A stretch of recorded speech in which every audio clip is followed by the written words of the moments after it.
ரிஷபராசிக்கு எதிரி வேறு யாரும் கிடையாது, நம்மளையே தான் குறிக்கும். அதனால தான் அந்த ராசிநாதனே 6ஆம் இடமாக வருகிறார். நன்மையும் தீமையும் பிறர் செய்ய வாரா என்று கொடுத்துருக்காங்கல்ல. நாம் செய்யக்கூடிய நன்மையோடு நம்ம சில நேரத்தில் நம்மளுக்கு கெடுதலாக அமைஞ்சு போகுது. அந்த தீமைகள்லாம் இனிமேல் பொடிப்படியாக மாறி, அதாவது இனிமேல் பொடிப்படியாக மாறி அதுவே மருந்தாக மாறி நம்மளுக்கு நன்மை பயக்கக்கூடிய காலத்தில் இந்த காலபுருஷ தத்துவத்தில் 3ஆம் இடத்துக்கு இடம்பெறுகிறார் சுக்கிர பகவான். அதாவது இது ஒரு பெரிய நல்ல முன்னேற்றம் என்று தான் சொல்லுவேன். ஐயா, நம்மளுக்கு ஜென்மகுரு நடந்துட்டுருக்கு, அது வேறு விஷயம். நான் சுக்கிர பகவானை மட்டும் தான் எடுத்திருக்கேன். சுக்கிர பகவான் 2ஆம் இடம், நம்ம ராசிக்கு 2ஆம் இடத்தில் மிதுன ராசியில் இடம்பெயரும் பொழுது நல்ல அமைப்பை தருவார். இது வரைக்கும் செல்வங்கள் இல்லைங்க, நாம் இது வரைக்கும் கடன் தான் வாங்கிட்டு இருக்கோம் அப்படின்றனா அந்த கடன் ப்ரோக்ராம் எல்லாம் முடிக்கிறதுக்கு நாம் என்னென்ன தேவைகள் திட்டங்கள் தீட்ட வேண்டும். இந்த சுக்கிர பெயர்ச்சியால் நம்மளுக்கு 23 நாட்கள் 24 நாட்கள் நல்லாக இருக்க போகுது.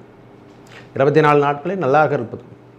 சுபம் என்று சொல்லக்கூடிய அமைப்பு தான் சுவாமி. லக்ஷ்மி கடாட்சம் என்று சொல்லக்கூடிய அமைப்பு இந்த நம்மளுக்கு சுக்கிர பகவான் இடம்பெயர்ந்த நாட்களில் நல்ல அமைப்பை ஏறித்தான் தரப்பற.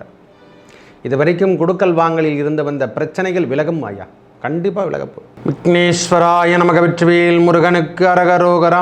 அரகர நம பார்வதி பதையே. அரகர மகாதேவா. தென்னாடுடைய சிவனே போற்றி, எந்நாட்டவர்க்கும் இறைவா போற்றி.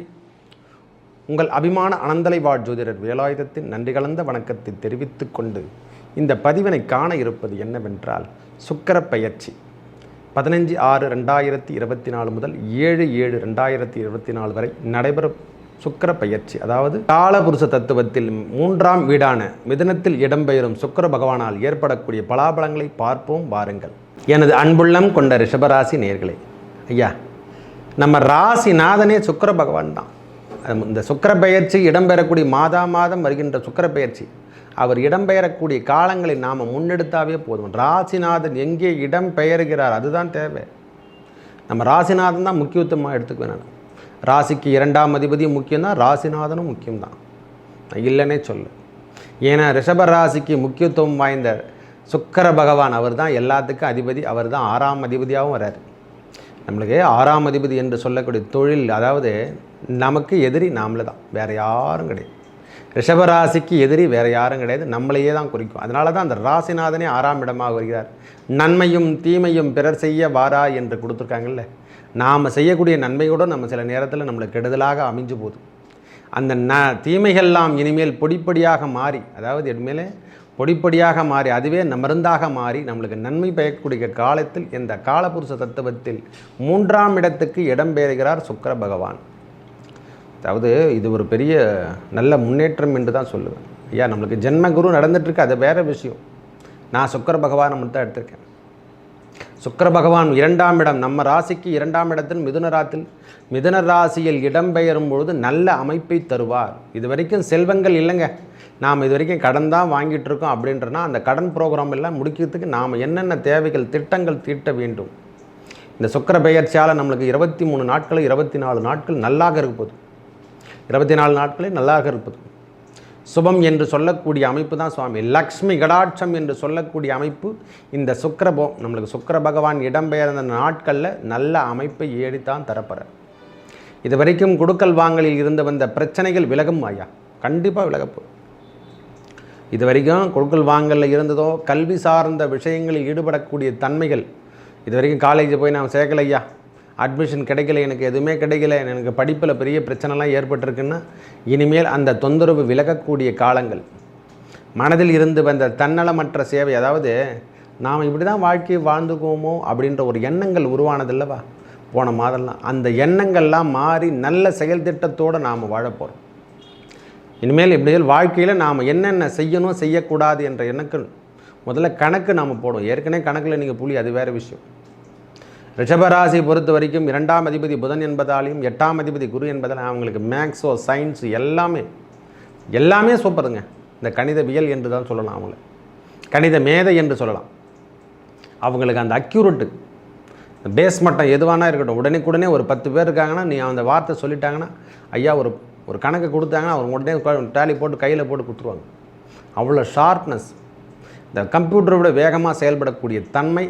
ஏன்னா அந்த ராசி நாதனே சுக்கிர பகவான் இடம்பெயர்ந்து தன் ராசியில் ஆட்சி பெற்று இப்போ தான் அந்த குருவோடு இருந்து சங்கடத்தெல்லாம் சந்திச்சுட்டு இப்போ தான் இடம்பெயர்ந்து 2ஆம் இடத்துக்கு செல்கின்றார். இது வரைக்கும் கணவன் மனைவிக்குள் இருந்து வந்த கருத்து வேறுபாடெல்லாம் விலகப் போகுதுங்க. முதல்ல ரிஷபராசியை பொறுத்த வரைக்கும் ரொம்ப கடினமான சூழ்நிலை வாழ்ந்துட்டுருக்காங்க. வெளியே சொல்ல முடியாமல் இருக்காங்க. வேதனைகள் எவ்வளோ இருந்தாலும் வெளியே சிரிச்சுக்குவாங்க அவங்க.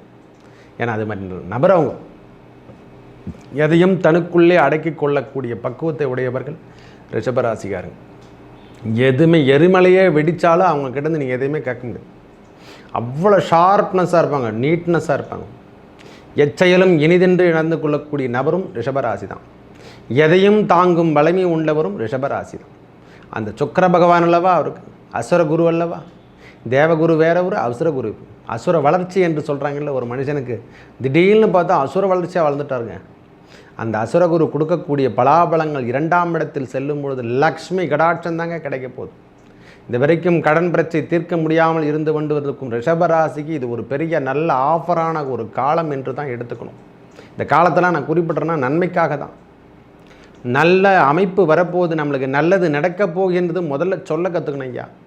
நம்மளுக்கு நல்லது தான் நடக்கும் அப்படின்ற ஒரு எண்ணத்துக்கு நாம் கொண்டு வரணும். முதல்ல நம்மளுக்கு நல்லதே தான் நடக்கும் என்று முதல்ல நாம் முடிவு பண்ணிக்கணும். நாம் கெட்டதில் தான் நடக்க போகுதுன்னு முடிவு பண்ணிட்டீங்கன்னா உடனே வந்துடும். நல்லது கிடைக்கும் ரொம்ப நாளாகும். தீயதை எடுக்கிறதுக்கு ரொம்ப செகண்டு கூட ஆகாது. எல்லாம் தவறான விஷயங்கள் உடனுக்குடனே வந்து சேரும். நன்மை எல்லாம் ரொம்ப லேட்டாக தான் வரும். ஆனால் வெற்றியோடு கிடைக்கையா. இவையெல்லாம் தோல்வி, மன கஷ்டம் எல்லாத்தையுமே கொடுக்கும். நல்ல அமைப்பு ரிஷபராசிக்கு கல்வி சார்ந்த விஷயத்தில் மாணவர்களாகட்டும் இது ஒரு நல்ல அமைப்பு ஐயா. மேற்படிப்பு படிக்கிறதுக்கான தேவைகள் எல்லாமே பூர்த்தி செய்ய போகிறோம். அதுக்கான அமைப்பு நம்மளுக்கு எல்லாமே செல்வங்கள் கொடுத்துட்டு போகிறாரு தன்னால் ஆட்டோமேட்டிக்காக. கல்வி சார்ந்த விஷயங்களிலோ நம்மளுக்கு பிரச்சனையிலிருந்து விடுபடுறதுக்கான வாய்ப்புகள் தேடி வரப்போகுது. முதல்ல ஆரம்பமே கல்வி தான் சொல்லணும் முதல்ல. ஏன்னா கல்வி பின் செல்வம் பின் வீரம். இதை சொல்கிறோமே, கல்வியா செல்வமா வீரமா அப்படின்னு சொல்கிறோமில்ல, பாடல் பாடுவாங்களே, அன்னையா தந்தையா தெய்வமா. இந்த இறைவன் கொடுக்கக்கூடிய பாக்கியத்தில் இந்த சுக்கிர பகவான் ரிஷபராசிக்கு இது ஒரு நல்ல அமைப்பு என்று தான் சொல்லுவேன். 2ஆம் இடத்திற்கு செல்லும் பொழுது நல்ல அமைப்புகள் சேரப்போது, செல்வங்கள் சேரும். 2 என்பது வீட்டை குறிக்கும், 2 என்பது செல்வத்தை குறிக்கும், மனைவி குறிக்கும், 2 என்பது ஆரம்ப நிலை கல்வியை குறிக்கும், 2 நோய் கடன் எல்லா பிரச்சனையும் 2ஆக குறிக்கும் ஐயா. நல்ல அமைப்பு. இந்த முறை நம்மளுக்கு இல்லாமல் இருந்து வந்த ரிஷபராசிக்கு கொடுக்கல் வாங்கலில் இருந்து வந்த பிரச்சனைகள் விலக்கிறதுக்கான காலம் அது. ரொம்ப நாளாக நான் வாங்கிட்டு கிடக்குங்க, ரொம்ப நாளாக கொடுத்துட்ருப்பீங்க. கடன் பிரச்சனையே எனக்கு தீர மாட்டேங்குதுன்னா இந்த சுக்கிர ஓரையை பயன்படுத்தி வாருங்கள். இந்த 6 to 7 நடக்கக்கூடிய வெள்ளிக்கிழமை நடக்கக்கூடிய காலையில் நடக்கும். சுக்கிர ஓரையை பயன்படுத்துங்க, உட்காருங்க, விளக்கேற்றுங்க, குளிச்சுட்டு நல்லா குளிச்சுட்டு இந்த 6 to 7 சுக்கிர ஓரையில் அமர்ந்து இறைவன் திருமகளை வேண்டி அந்த மகாலட்சுமியை வேண்டுங்க. கல் உப்பை எடுத்துக்கொள்ளுங்க கையில். ஓம் நமோ லக்ஷ்மி நாராயணாய நம சொல்லுங்கள். ஒரு 108 முறை சொல்லி எழுதி வாருங்கள். கல்லுப்பு தான் மகாலட்சுமி தான் உப்பே, வேறு எதுவுமே தேவையில்லை. கடலில் கிடைச்சவங்க தான் அமிர்தத்தை பார்க்கடலை கிடையும் போது வந்தவங்க தான் மகாலட்சுமி. அந்த திருமகளை நினைத்து வாருங்கள். உங்களை சுக்கிர பகவான் வேறில்லை, திருமகள் வேறில்லை, 2 பேருமே ஒன்று தான். மகாலட்சுமி தான். சுக்கிரன் வேறில்லை, சிவன் வேறில்லை என்று சொல்லியிருக்காங்க சில கதையில். இந்த லக்ஷ்மி கடாட்சம் கிடைக்க வேண்டுமென்னால் ரிஷபராசிகார் இனிமேல் ஒவ்வொரு வாரத்தில் வருகின்ற வெள்ளிக்கிழமை தோறும் 6 to 7 காலையில் நம்மளுக்கு ஓரைகள் கிடைக்குது. 6 மணி முதல் 7 மணி வரைக்கும் சுக்கிர ஓரை தான். நல்ல அமைப்பினை தரும். திருமகளை வேண்டிக் கொள்ளுங்கள். உங்களுக்கு வீட்டில் லக்ஷ்மி கடாட்சம் கிடைக்கும். எல்லாத்தையும் கூப்பிடுங்க, அம்மாவை கூப்பிடுங்க, நம்ம குலதெய்வத்தை நினச்சி கூப்பிடுங்க. மகாலட்சுமி தான் குலதெய்வம், எல்லாமே அவங்க தான். லக்ஷ்மி கடாட்சம் ஏன் சொல்கிறாங்க? அந்த நேரத்தில் பசுவை வழிபடுங்கள். பசுக்கு தான் என்ன சொல்லுங்கன்னா உணவை கொடுங்க. பச்சரிசி வெல்லம் என்று சொல்லக்கூடிய அமைப்பை கொடுங்க. அந்த மாவை கழுவிட்டு என்ன சொல்லணும், தீபாத்திரம் என்று சொல்லக்கூடிய பஞ்ச தீபத்தில் ஏற்பாட்டு நம்மளுக்கு மாலை புனஸ்காரம் பூஜை புனஸ்காரம்லாம் செஞ்சு வாங்க. மகாலட்சுமி தான் பசுமாடு, வேறு எதுவுமே கிடையாது. எல்லாம் அந்த தெய்வத்துக்குள்ளே அடங்கியிருக்குது.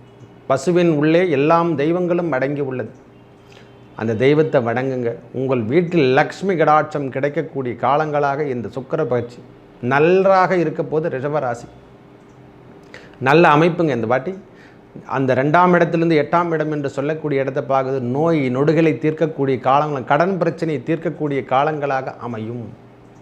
இது வரைக்கும் கொடுத்துருக்கிற பாக்கியில் இருந்தால் நம்மளுக்கு சுமூத்னஸாக போப்போம் சுவாமி. இந்த முறை 2ஆம் இடத்துலேருந்து 8ஆம் இடம் என்று சொல்லக்கூடிய இடத்தை பார்க்கும்போது கிரகங்கள் பார்த்து அதனுடைய சுபத்துவத்தை மாற்ற போகிறார். அவர் கடன் பிரச்சனைலாம் தீர்த்து போகிறார்.